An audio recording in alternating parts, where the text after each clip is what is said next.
La charla, la charla tendrá la siguiente estructura. Esencialmente arrancaremos introduciendo algunos de los conceptos básicos más importantes desde mi punto de vista de la radiometría, lo cual incluye los conceptos de potencia y energía, también de irradiancia. Vamos a ver unos ejemplos realistas de campos que tienen variación espacial de la irradiancia. Introducimos el concepto de la densidad espectral, en particular la densidad espectral de potencia, ejemplos de fuentes y cuáles son los espectros que podemos observar, cuáles son las densidades espectrales de potencia que podemos observar en ellos, para identificar las diferencias entre los distintos tipos de fuente. Adicionalmente, tenemos el tema importante del perfil temporal, que distingue a los láseres de onda continua de los láseres pulsados. Nosotros, además, vamos a analizar lo que sería la caracterización óptica con métodos radiométricos de tanto fuentes como detectores. Y veremos aplicaciones industriales y en biofotónica. Un ejemplo particular de aplicación que vamos a presentar, que está relacionado y deriva de nuestro trabajo en investigación y desarrollo, es la dependencia de la potencia de emisión láser como función de la temperatura. Esto, pues vamos a presentarlo un poco más cerca del final. Muy bien. Entonces, ok. La radiometría óptica es parte de la metrología. Esto se considera como el estudio de la medición de la radiación visible y no visible. Como podemos ver en la imagen, nosotros contamos con un amplio rango de lo que se conoce como las longitudes de onda del espectro electromagnético. Las ondas largas, que pueden medir metros, decenas de metros o kilómetros, son conocidas como las ondas de radio, y estas las utilizamos con frecuencia para transmisión de datos inalámbricos, para transmisión de programas de radio y comunicaciones digitales. Si reducimos la longitud de onda al campo de centímetros o milímetros, podemos llegar a las microondas, las cuales pues también tienen aplicaciones importantes tanto en comunicaciones como tecnológicas, en procesos de calentamiento de agua, etc. Y en una banda que se puede considerar llega desde las fracciones de milímetro hasta las decenas de nanómetros, aparece la banda óptica, que incluye en una parte relativamente angosta el espectro visible, y a sus lados incluye el espectro infrarrojo y ultravioleta. Esta parte del espectro se conoce típicamente como luz. Esto tiene propiedades que son importantemente distintas que otras secciones del espectro, y nosotros conocemos hoy en día ya materiales que permiten su manipulación, y también existen métodos de caracterización pues más o menos económicos que pueden ser utilizados para aplicaciones industriales, a diferencia, por ejemplo, de ciertas cuestiones en el extremo ultravioleta, donde hoy en día todavía es relativamente difícil producir fuentes, y en el profundo infrarrojo, donde la detección es un reto significativo. En el espectro visible tenemos tecnología disponible que nos permite hacer esencialmente ambos procesos de generación de luz y de detección de luz. Entonces hay muchos términos que se utilizan. En ocasiones pueden resultar más confusos de lo que realmente representan. Entonces los conceptos básicos va a ser energía, va a ser potencia, lo cual es la derivada temporal de la energía por unidad de tiempo. La irradiancia, que es una densidad por unidad de área. La densidad de potencia espectral y angular, y por último los perfiles temporales. Entonces, mientras frecuentemente se hacen este tipo de discusiones en términos de campo eléctrico, debido a que la audiencia es amplia y algunos de los jóvenes incluso que están en la carrera de física pues no han llevado a lo mejor el electromagnetismo, yo voy a tratar de evitar dar la perspectiva electromagnética, sino más bien la perspectiva energética. Entonces vamos a considerar un campo de luz de onda continua. Esto significa que, como vemos en la figura, tenemos una cantidad de energía que es constante por unidad de tiempo. O sea, en realidad esto se podría considerar como que la potencia es constante por unidad de tiempo, de forma en la que en cada segundo, por ejemplo, la energía depositada sobre el blanco va a ser la misma. Esto incide sobre una superficie plana absorbente. Esto le llamaremos un detector. todo tipo de detector requiere de absorber por lo menos una parte de la luz que recibe, y entre más luz absorbe, más existe el potencial de que se pueda detectar una señal muy débil. Entonces, la energía depositada sobre el plano se relaciona con la potencia de acuerdo a la ecuación que tenemos aquí en la pantalla. Esencialmente, la energía es la integral desde un tiempo inicial hasta un tiempo inicial más un cierto tiempo adicional de la potencia en el tiempo. Y esto, suponiendo que la potencia es constante, indica que la energía en un delta t, en un tiempo delta t, que podría ser 1 segundo o 0.1 segundos, es la potencia multiplicada por este tiempo.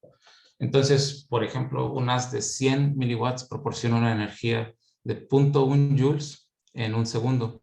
Y esto no depende del tiempo inicial de la medición. En todo momento, cada segundo va a depositar 0.1 joule si tiene una potencia de 100 miliwatts. Entonces podemos identificar que hay cantidades y unidades importantes. La potencia se mide en watts, la energía se mide en joules. Para poder asociar una cantidad de watts a joules, pues hay que integrar en el tiempo. Entonces, ¿qué hay acerca de la dependencia temporal? No todos los campos son como un láser continuo que todo el tiempo está encendido. Tenemos además campos que pueden presentar variaciones temporales. Eso significa que la potencia instantánea cambia en el tiempo. Por ejemplo, si aquí tenemos un eje que representa el tiempo y yo voy moviéndome hacia adelante, puedo observar que un pulso de luz puede producir una potencia pico muy alta, pero solo por un instante muy breve, mientras que todo el resto del tiempo produce una potencia que es casi cero. Entonces, esto se puede analizar por medio de lo que sería la potencia instantánea, que es la que se representa en el interior de esta integral y que sigue siendo la cantidad que tenemos que integrar para encontrar la energía depositada en un cierto delta t, o podemos caracterizarlo con un delta t más ancho que la separación entre los pulsos, de tal forma en el que podemos establecer una potencia promedio. Ambos conceptos son útiles. En ciertas ocasiones nos interesa obtener una irradiancia o una potencia pico muy alta, pero no introducir una cantidad de energía demasiado grande, y esto lo podemos garantizar manteniendo una separación entre los pulsos temporalmente hablando muy amplia, mientras que el ancho de los pulsos es muy angosto. Entonces, podemos caracterizar la potencia óptica instantánea con mediciones, siempre y cuando tengamos una resolución en el detector que sea sustancialmente más corto. O sea, tenemos que poder hacer en la integral el delta t importantemente más corto que el ancho del pulso, y dependiendo del tipo de pulso que estemos hablando, esto puede ser difícil. En ocasiones se pueden utilizar métodos no lineales de detección con cristales o cuestiones que puedan responder muy rápido. En otros casos las variaciones pueden ser más lentas y detectores convencionales de silicio se pueden utilizar. Para calcular la energía promedio, la potencia promedio, se utiliza un cálculo típico de cálculo integral que permite calcular la potencia promedio en base a la integral de la potencia instantánea. Entonces, ¿qué hay acerca de la irradiancia? Bueno, así como nosotros tenemos que integrar una potencia en el tiempo para llegar a una energía, nosotros tenemos que integrar una irradiancia en el área para llegar a una potencia. Entonces, irradiancia se integra en área y luego se integra en tiempo, y eso nos dice cuánta energía depositamos. Entonces, la irradiancia de un campo es la luz, de un campo de luz es la potencia por unidad de área. En términos de un campo sencillo que puede ser uniformemente iluminado, nosotros podemos establecer una relación donde la integral doble de la irradiancia en X y en Y, suponiendo que la irradiancia es perfectamente constante en todo el campo, que tenemos un campo uniformemente iluminado de luz, entonces es simplemente el producto del área por la irradiancia. En una onda plana, la irradiancia medida no depende ni del punto en el que lo estás midiendo, ni del tamaño del área del detector. Entonces, esto suena muy bonito y bueno, introduce una cantidad más que es la irradiancia, que se mide en watts por metro cuadrado, de forma en el que pues parece ser muy, muy fácil. Pero aunque este sea nuestro deseo, en realidad rara vez se cuenta en la práctica con un campo de luz que aproxime tales características. Por ejemplo, en la calle, afuera, en un buen día, podemos tener una irradiancia solar que es aproximadamente constante. Si bien es cierto que en alguna región donde estemos debajo de una nube, donde haya un poco de oclusión, no vamos a tener la misma irradiancia que en un lugar que esté bajo el sol. En zonas bien iluminadas, con baja cantidad de nubosidad, la irradiancia va a ser aproximadamente constante. Entonces, pues bueno, en campos más realistas tenemos que considerar esto de una forma un poquito diferente. Entonces, hay una amplia variedad de campos que pueden ser de interés y que presentan características distintas. Aquí tenemos 3 ejemplos. El primer ejemplo donde se ve esta mancha más o menos regular en color verde, eso es un haz gaussiano, similar a los que se producen por los apuntadores láser utilizados en presentaciones con frecuencia. Probablemente un poco más limpio espacialmente hablando que lo que se produce por muchos diodos láser utilizados en apuntador. Otros haces que son muy fuertemente variables especialmente son los patrones de moteado que se producen como resultado de la interferencia de gran número de frentes de ondas en el proceso de esparcimiento de haces coherentes como son los láseres. Y por último, un campo que tiene una cantidad impresionante de variación en sus características espaciales son los anillos producidos por parejas de fotones. Entonces, nosotros podemos ver que todos estos campos tienen una irradiancia que es función de la posición en el plano de detección. Por ejemplo, en este campo, el campo verde del haz gaussiano, podemos ver que en el centro la irradiancia es máxima y conforme yo me alejo hacia las orillas, la irradiancia va uniformemente, monotónicamente disminuyendo hasta llegar a prácticamente un cero a una distancia del centro. Por otra parte, en este anillo puedo ver que si yo trazo una línea, voy a pasar por máximos y mínimos a lo largo de toda la línea y esto indica que hay una variación espacial con un detalle mucho más fino. Entonces, la manera en la que nosotros especificamos de irradiancia es como la derivada parcial en X y en Y de la potencia, de forma en la que integrar la potencia 2 veces en X y en Y nos regresa la irradiancia, que es la ecuación que vimos en la presentación anterior. Si no tenemos máscaras ópticas, si no tenemos sistemas ópticos que estén colectando una cantidad de luz sobre el detector, entonces el área del detector determina la resolución espacial de la medición. En otras palabras, si yo tengo un detector que cubre toda esta mancha moteada, entonces no voy a ser capaz de determinar las variaciones espaciales de esta irradiancia. Voy a poder solo determinar una irradiancia promedio. Entonces, lo que podemos hacer siempre al detectar es medir una aproximación a la irradiancia integrada en un área característica, la cual es similar al concepto del tiempo de la resolución temporal del delta t que aparece en el concepto de potencia. Estos perfiles experimentales de irradiancia pueden determinarse con bastante precisión. Por ejemplo, si tenemos suficiente cantidad de luz, podemos poner una fibra óptica, la cual escaneamos con etapas de traslación óptica micrométricas en 2 ejes. Y esto, pues utilizando la fibra en espacio libre, podemos caracterizar con buena precisión la forma funcional y después una medición de todo el área, toda la potencia integrada. Esto puede utilizarse para calibrar las mediciones. Entonces, hablando acerca de características de interés, también aparece lo que sería la densidad espectral. En este caso, podemos querer no nada más determinar en dónde en la pantalla se deposita la energía óptica, sino también esta energía óptica que se deposita en la pantalla, cómo está distribuida a lo largo del espectro electromagnético que vimos. Cuánto de la luz que deposito es visible, cuánto es infrarroja y cuánto es ultravioleta, y en qué parte del infrarrojo o en qué parte del espectro se encuentra la energía o cómo se encuentra distribuida. Entonces, las densidades de potencia e irradiancia esencialmente son conceptos muy similares, densidad de potencia espectral y densidad de irradiancia espectral. La diferencia es que el de potencia pues ya está integrado en un área y el de irradiancia es puntual. Entonces, esto se encuentra a través de una relación integral donde podemos encontrar que la energía total, la irradiancia total en este caso, entre una longitud de onda A y una longitud de onda B, se puede encontrar como la integral sobre las longitudes de onda de una irradiancia, de una densidad de potencia, de una densidad de irradiancia espectral. Y de la misma forma se puede determinar para la potencia, de forma en la que la cantidad total de potencia que hay en un cierto punto del detector en un cierto tiempo, entre estas 2 longitudes de onda se determina como la integral que aparece en la pantalla, la cual es esencialmente una integral de una densidad de potencia espectral. Entonces está la densidad de irradiancia espectral y está la densidad de potencia espectral, una de las cuales la potencia espectral se mide en watts por nanómetro. En este intervalo de tantos nanómetros cuántos watts produzco, y la de irradiancia espectral es en este intervalo, por decir, de 10 nanómetros y en este área, digamos, de 2 milímetros cuadrados, cuántos watts produzco.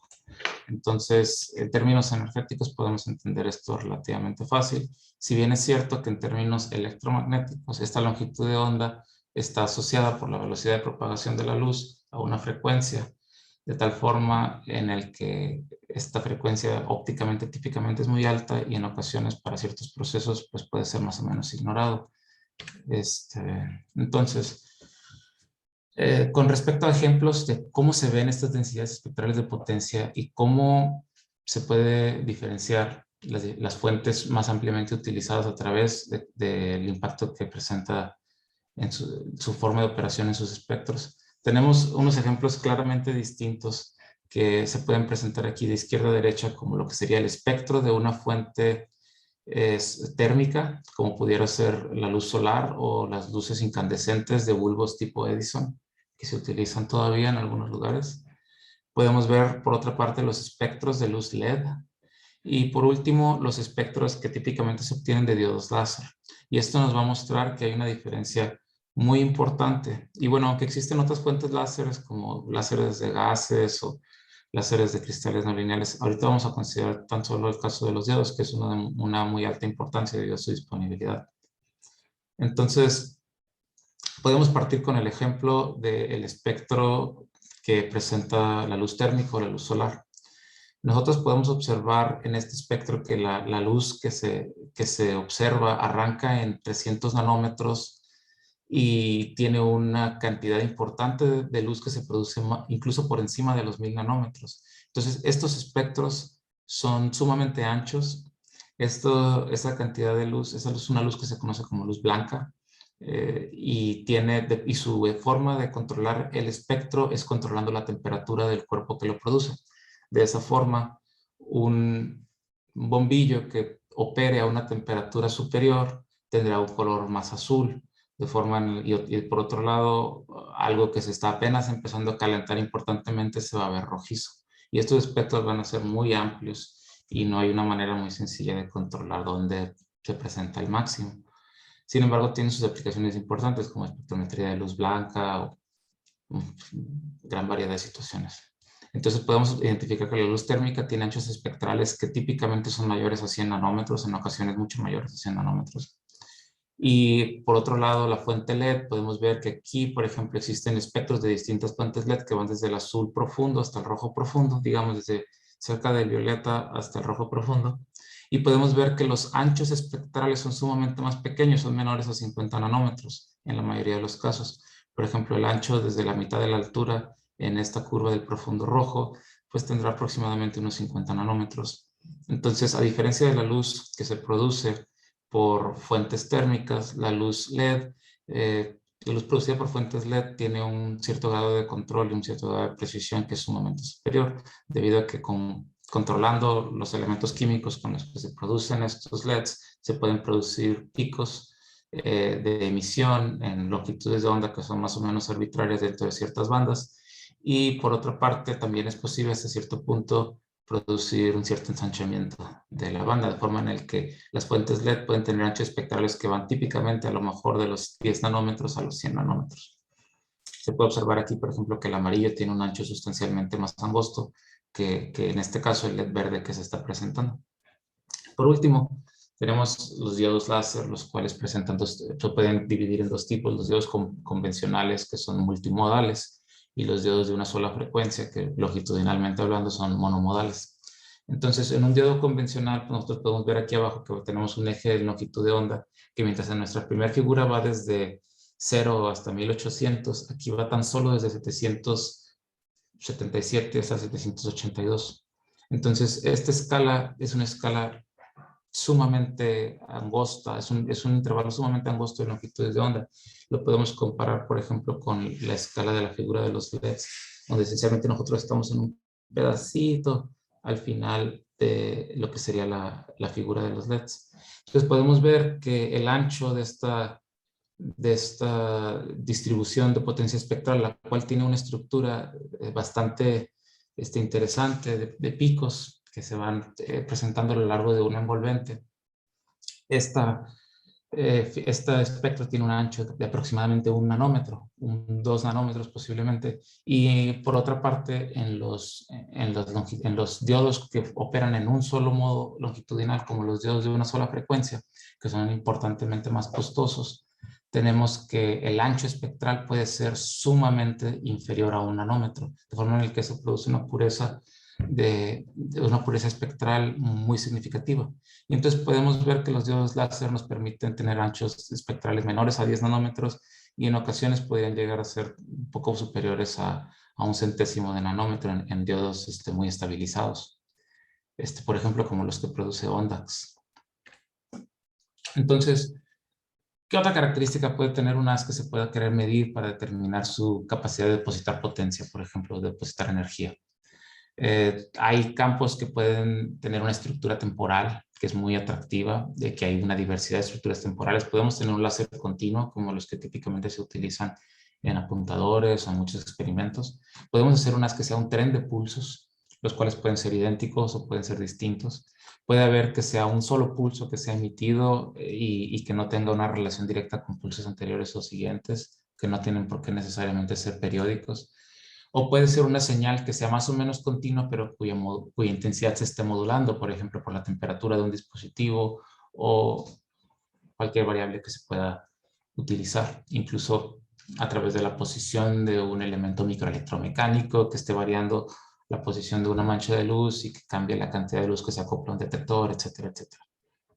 Entonces, hay otros campos que pueden presentar características temporales de interés que son un poco distintas, como por ejemplo los conjuntos de fotones entrelazados, ya sea que tengas parejas o tripletas de fotones entrelazados que presenten coincidencia en su detección. Eso típicamente no se caracteriza utilizando métodos radiométricos convencionales. Podemos ver, por ejemplo, aquí una serie de pulsos, los cuales son muy cortos en tiempo, producidos por sistemas con absorbedores saturables y cristales no lineales, los cuales esencialmente muestran cómo en ciertos sistemas la forma del pulso puede cambiar importantemente de acuerdo a la cantidad de potencia que se está produciendo en cada uno de ellos. De esta forma, pues en este caso todos los pulsos tienen un tiempo aproximadamente menor a 1 nanosegundo, lo cual son pulsos considerados como cortos, pero no necesariamente ultra cortos, los cuales se acercan al rango de los femtosegundos. Son 1000 veces más rápidos que se pueden producir. Y bueno, pues claramente se puede observar que para poder detectar esta clase de variaciones temporales, pues tienes que tener una resolución de detección temporal importantemente menor a 1 nanosegundo. Y esto pues es un reto en algunas circunstancias. Entonces, bueno, en los casos ultra cortos, típicamente vas a utilizar sistemas no lineales para detección y posiblemente cámaras de streak o otros dispositivos que se puedan utilizar. Entonces, ¿cuál es un ejemplo de un campo que presenta todas estas cosas al mismo tiempo? Por ejemplo, los anillos que se forman, los anillos que se forman por parejas de fotones entrelazados en el campo en el estudio de lo que se conoce como Spontaneous Parametric Down Conversion. Eso, SPDC, es la generación de parejas de fotones en cristales en bulto. Este fenómeno presenta una cantidad de variación espacial, espectral y temporal muy intensa. Podemos ver, por ejemplo, en esta imagen que se traza que angularmente hablando, desde el punto donde el láser de bombeo incide sobre el cristal, hay una estructura donde cada ángulo corresponde a un color distinto y existen 2 anillos que están superpuestos para cada color y existe adicionalmente el hecho de que un pedacito de luz de este anillo, un fotón de este anillo en el azul va a detectarse al mismo tiempo que el otro pedacito del bifotón se va a detectar en el otro lado del otro anillo azul. Entonces, estos campos, estas características de coincidencia no pueden ser caracterizadas completamente utilizando conceptos radiométricos de la óptica clásica. Tenemos que dar el siguiente paso, considerar las propiedades cuánticas de la luz. Y bueno, hasta el momento esto es lo que diré de este tema. Entonces, por ejemplo, si yo quiero saber qué es lo que hace un diodo láser, cómo se comporta, yo puedo utilizar métodos radiométricos para determinar las características de su emisión. Por ejemplo, supongamos que tengo yo un diodo láser y que yo puedo controlar finamente la temperatura. de tal forma en el que puedo operarlo a 29 grados Celsius o 39 grados Celsius o alguna temperatura intermedia. Como podemos ver, el espectro al que el diodo emite, el color, es lo que significa esencialmente, el color preciso de la emisión va a cambiar, y en este caso pues ligeramente, desde 911 nanómetros hasta 915 nanómetros en un espacio de 10 grados Celsius. Entonces, si uno quiere tener alta estabilidad en la generación de haces láser para aplicaciones radiométricas, no nada más es importante controlar la muestra y el área de detección, sino tener un control preciso y fino sobre las características de la fuente. Esto significa poder controlar adecuadamente la temperatura del diodo, la corriente del diodo, etc. Entonces, ¿qué factores hay que se pueden introducir que me impide de manera sencilla determinar cuál es la cantidad de potencia que produce sin tener que medirla? Y bueno, hay varios. Existe el factor de envejecimiento del diodo, donde la eficiencia de conversión eléctrico-óptica en el diodo cambia y se hace menos, digamos, se empeora con el tiempo. Tenemos el efecto de temperatura, que produce cuestiones como el movimiento de la banda de emisión en longitud de onda, o el cambio de la potencia que mostraremos en un momento. Y por otra parte, pues produce incluso variaciones espaciales en cómo se distribuye la luz al salir del diodo. Podemos imaginarnos un haz que en una cierta potencia va a producir un cierto tipo de mancha de luz, y al aumentar la potencia, la forma de esta mancha puede cambiar. Y esto pues es característico de cada diodo, no, ni siquiera de cada diseño de diodo, sino cada unidad particular. Entonces aquí presentamos un resultado de la caracterización óptica de fuentes que se ha hecho en grupo molecular. Este resultado tiene como objetivo producir fuentes radiométricamente controladas para aplicación específica. Estos resultados todos fueron medidos por el físico Miguel Lagunes bajo mi supervisión, y como se puede observar, presenta una caracterización muy precisa de lo que son las características de potencia óptica producida como función de la corriente de entrada. Nosotros tenemos un control muy cuidadoso de la temperatura del diodo láser, que nos permite una precisión sumamente inferior a 1 grado Celsius en el control de la temperatura del diodo.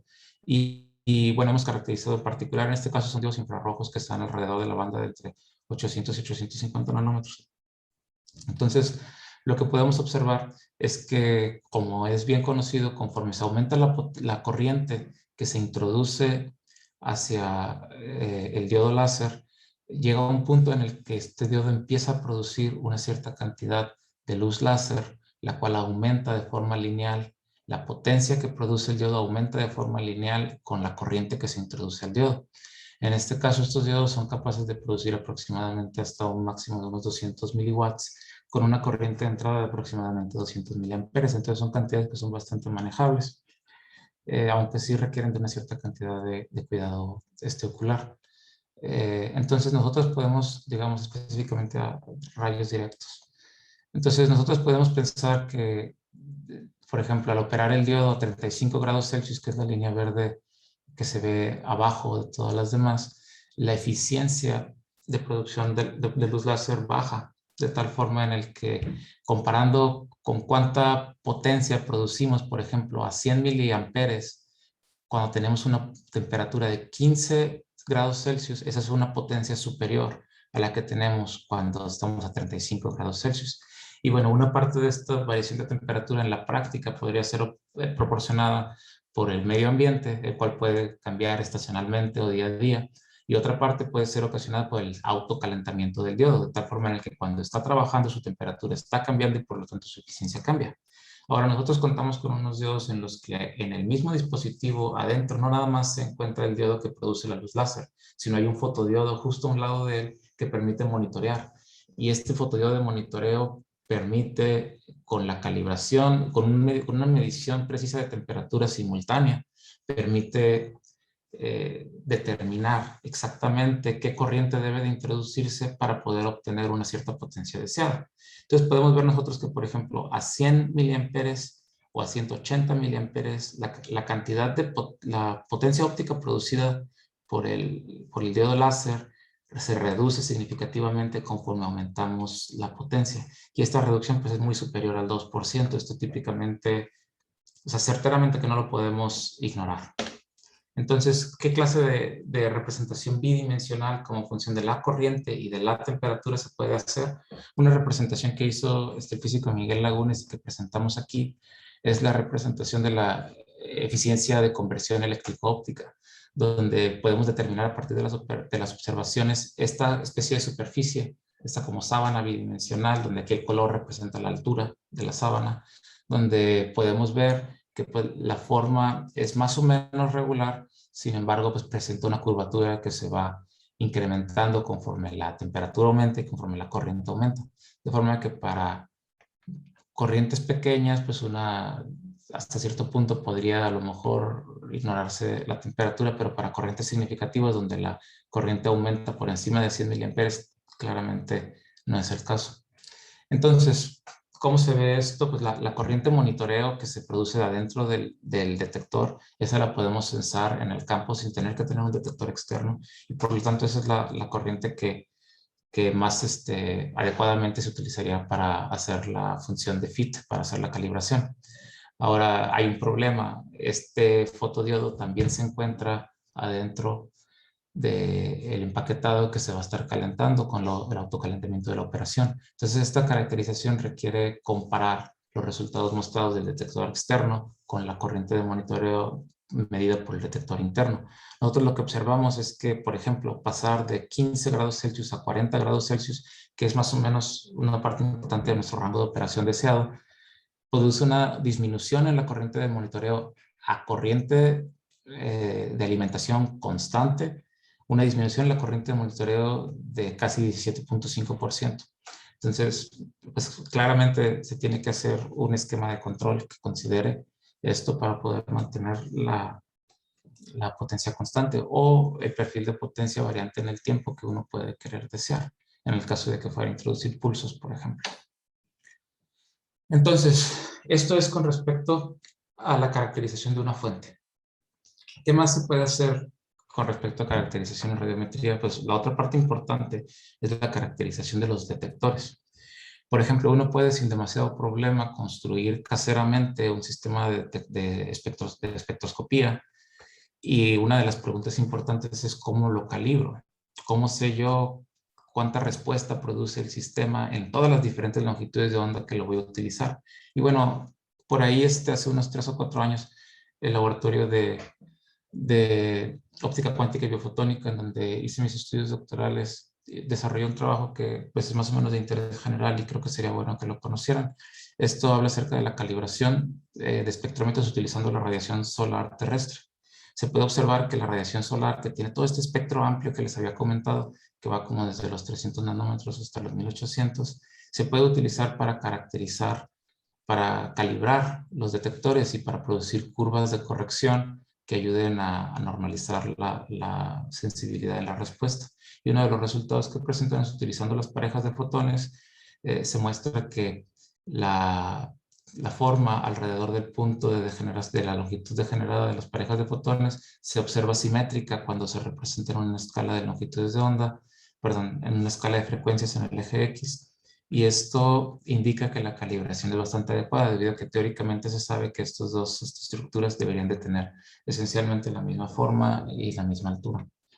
Entonces existe la posibilidad de, sin utilizar fuentes calibradas, las cuales son sumamente costosas, existe la posibilidad de, aprovechando aquellos días en los que haya suficientemente buen clima y poca contaminación, se pueda desarrollar un método de calibración utilizando radiación solar.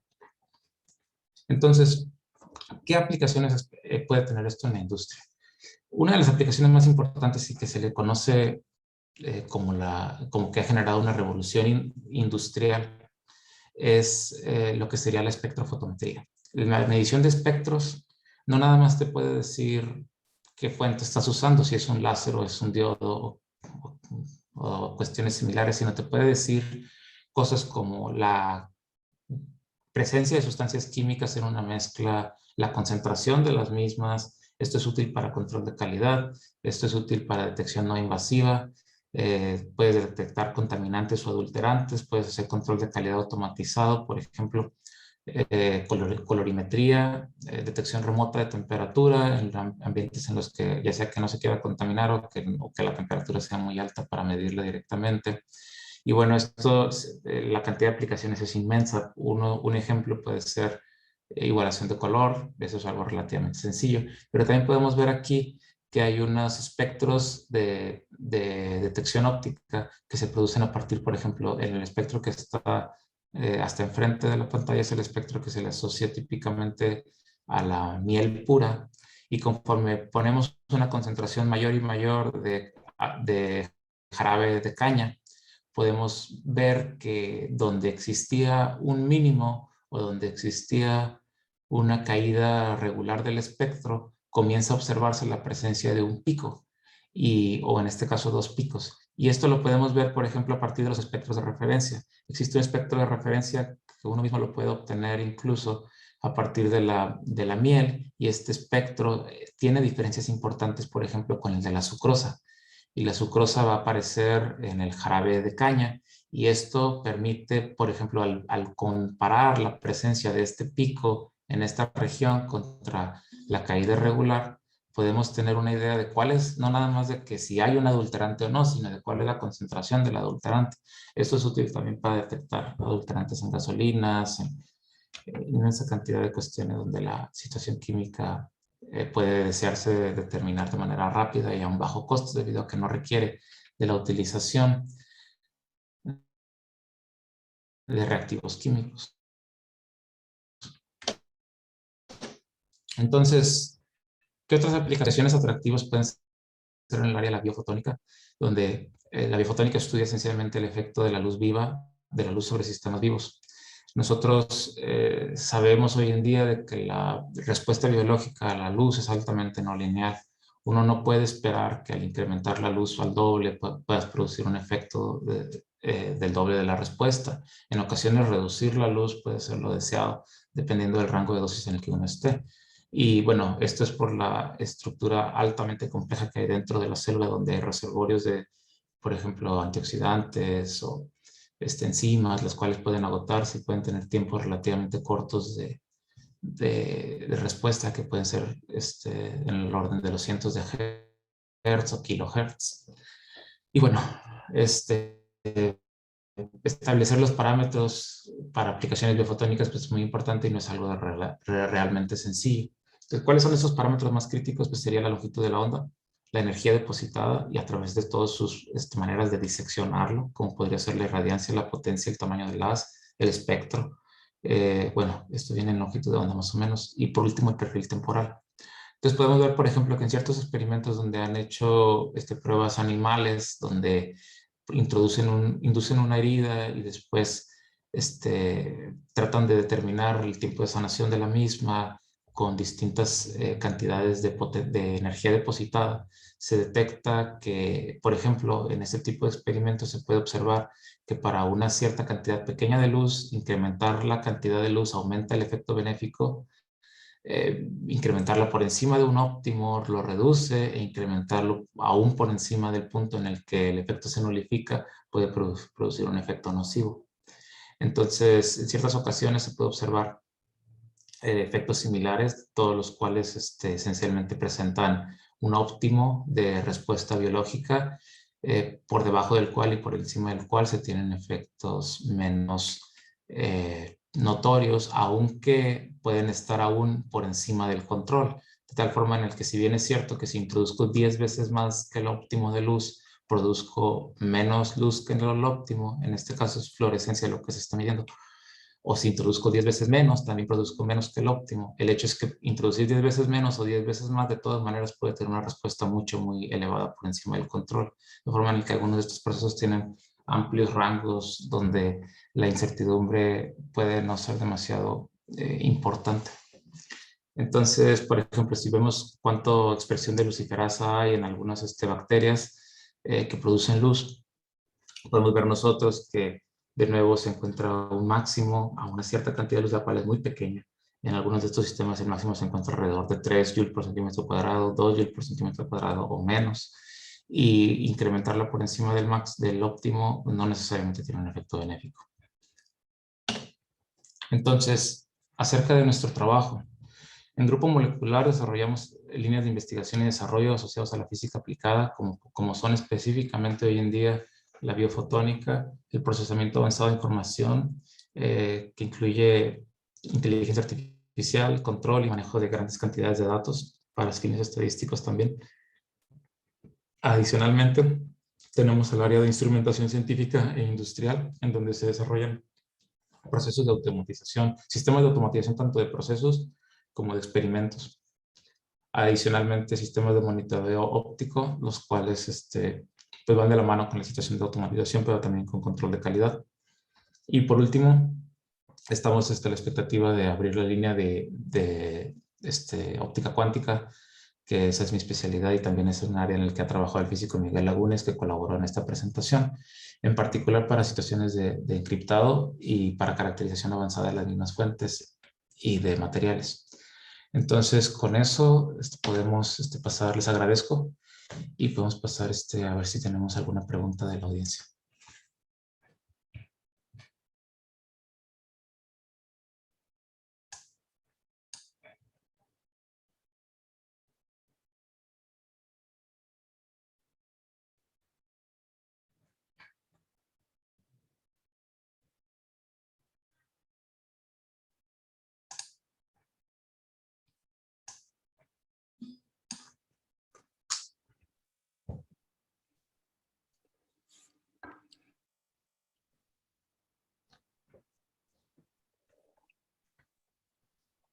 Yo tengo una pregunta, Daniel.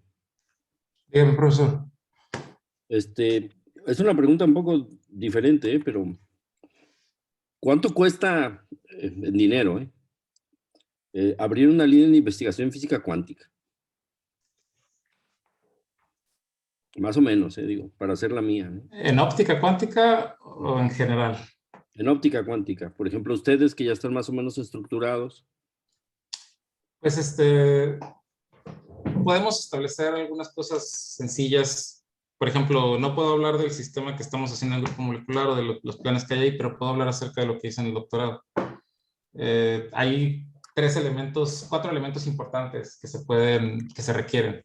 Estamos hablando del láser de bombeo, el cristal no lineal, los dos detectores de fotones y el detector de tiempos de llegada de los pulsos eléctricos. En el ámbito de la investigación se busca equipo que típicamente es de altísimo desempeño, láseres de una sola frecuencia, cristales con inversiones de dominio, contadores de fotones de muy alta eficiencia y detectores de tiempo de llegada con delta T ultra corto, muy por debajo de un nanosegundo. Entonces, en ese entorno podemos pensar que el láser de una sola frecuencia de Alemania va a costar más de $20,000, probablemente hoy en día es importantemente más. Los cristales van a costar más de $2,000 cada uno, los detectores de fotones van a costar más de $5,000 cada uno. El detector de tiempos de llegada puede costar $6,000 a $8,000. Sin embargo, hoy en día, si bien los cristales siguen costando lo mismo, el desarrollo teórico que, por ejemplo, yo realicé en el doctorado permite utilizar fuentes menos avanzadas, o sea, láseres que no son tan costosos para hacer el mismo resultado. Entonces, teniendo una manera de describir teóricamente cómo va a salir la luz, uno puede introducir un bombeo que no es tan sencillo, que no es tan de una sola frecuencia, que sea un espectro más abierto y de todas maneras tener una manera de hacer algo de provecho con la luz. Entonces yo diría que los retos para reducción de costos sería el láser de bombeo, poder diseñar un sistema óptico que permita la utilización de un láser de bombeo económico. El segundo, pues lo de los cristales, ahí no hay mucho para dónde hacerse, esos se tienen que adquirir. Por otra parte, la cuestión de detectores, uno puede utilizar no necesariamente contadores de fotones de silicio, sino fotomultiplicadores, reducir significativamente el costo, aunque también reduce la eficiencia de detección. O adquirir los fotodiodos de avalancha y desarrollar un detector compacto. Y por último, para lo de los tiempos de llegada, hoy en día es posible con FPGAs, con estos sistemas programables de cómputo que tienen esta manera de hacer procesamiento de señales en hardware. Con una FPGA es posible hacer un detector de tiempos de llegada que es a lo mejor no tan fino en cuanto al tiempo de llegada, pero para las tasas que uno típicamente produce de fotones, pues no es mucho problema. En realidad, yo pienso que uno puede reducir los costos de lo que yo indiqué ahorita por un factor de 2 fácilmente. O sea, lo puedes cortar a la mitad tus estimaciones.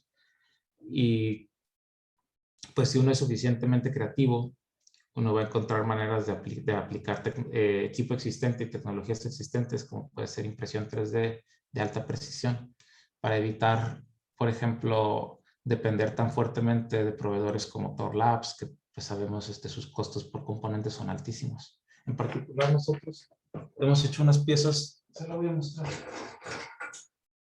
Hemos hecho unas piezas ópticas que están impresas con alta calidad, las cuales permiten, por ejemplo, montar filtros y demás, y es una de las líneas que consideramos que es atractiva, debido a que podemos proporcionar fabricadas bajo pedido, piezas ópticas para montado de lentes, filtros, rejillas, etc.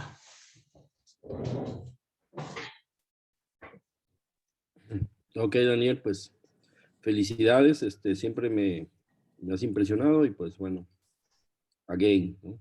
Gracias, Felicidades doctor. y pues tengo más preguntas, pero Nos vemos pronto.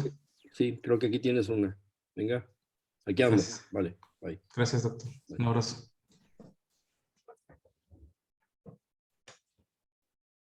Si tenemos alguna otra pregunta. Doctor, hola, buenos días. Gracias por su tiempo. Yo le dejé una pregunta en el chat.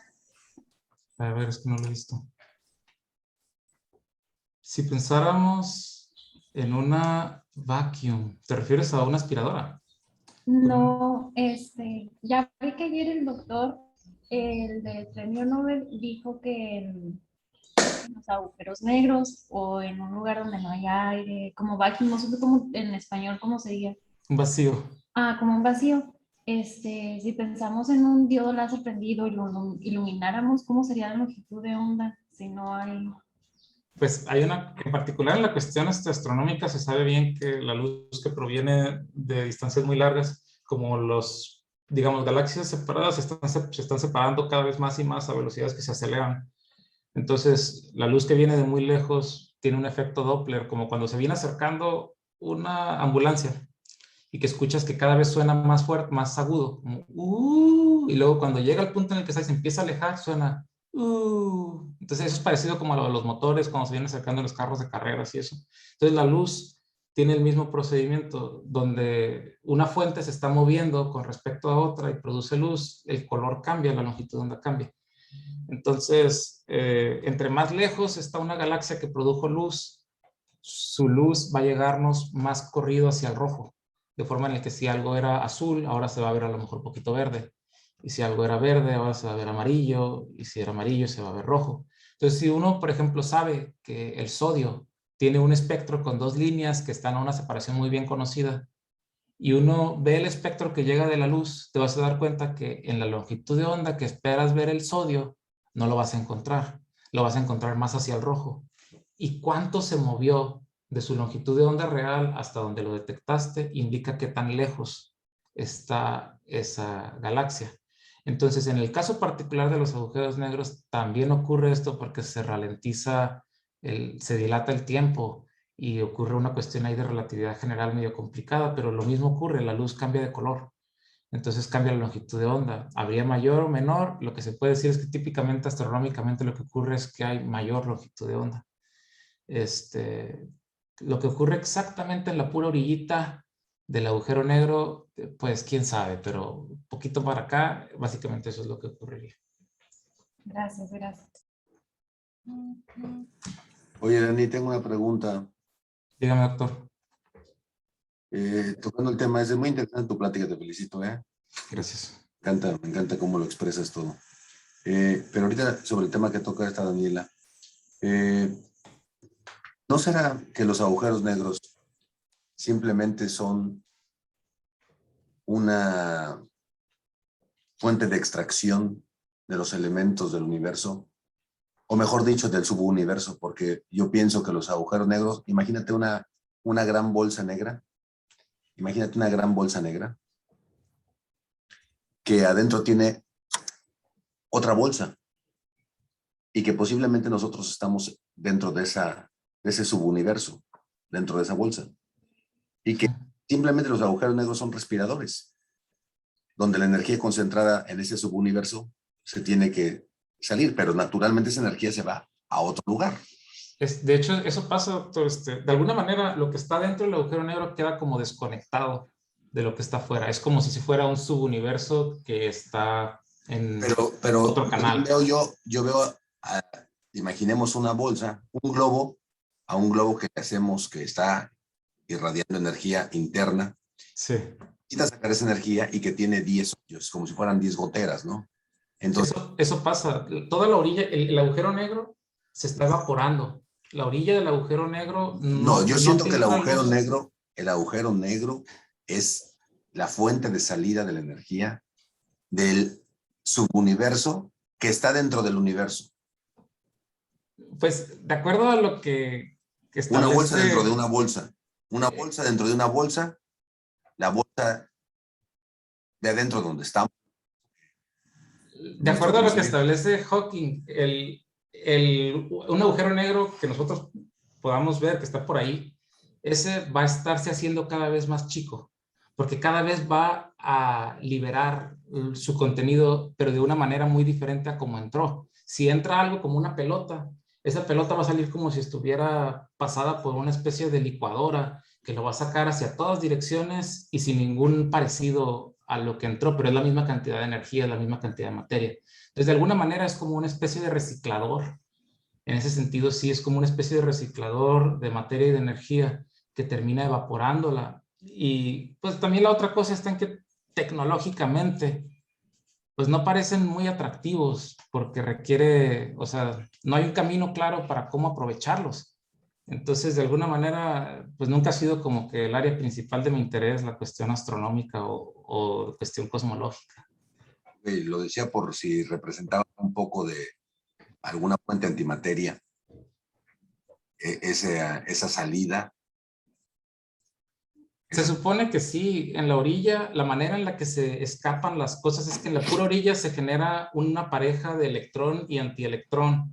Uno de ellos se mete al agujero negro y el otro escapa, y ahí va escapando poco a poco todo. Y eso sí genera antimateria, o sea, el antielectrón es antimateria. Sin embargo, hasta donde yo tengo entendido, experimentos en la Tierra que se pueden hacer aquí no están todavía cerca de la cantidad de densidad de energía que se requiere para poder estudiar esto de manera, digamos, sintética, porque podemos estudiarlos observando los que están por ahí, pero no podemos crear uno. Entonces, eso parece que todavía falta. Muy bien, Dani, mil gracias. A usted, profesor, doctor.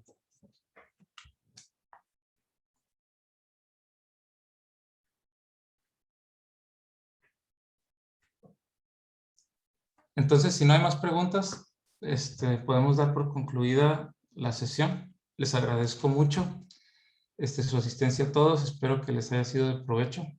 Y pues para cualquier situación que deseen contactar a la empresa, están nuestros puntos de contacto, tanto en la página de internet www.grupomolecular.com como en las páginas de Instagram y Facebook, donde pueden encontrar en Facebook como Grupo Molecular México o en Instagram como Grupo Molecular. Les agradezco su tiempo y su atención. Felicidades. Nos vemos pronto. Gracias. Felicidades, Daniel. Nos vemos. Muchas gracias.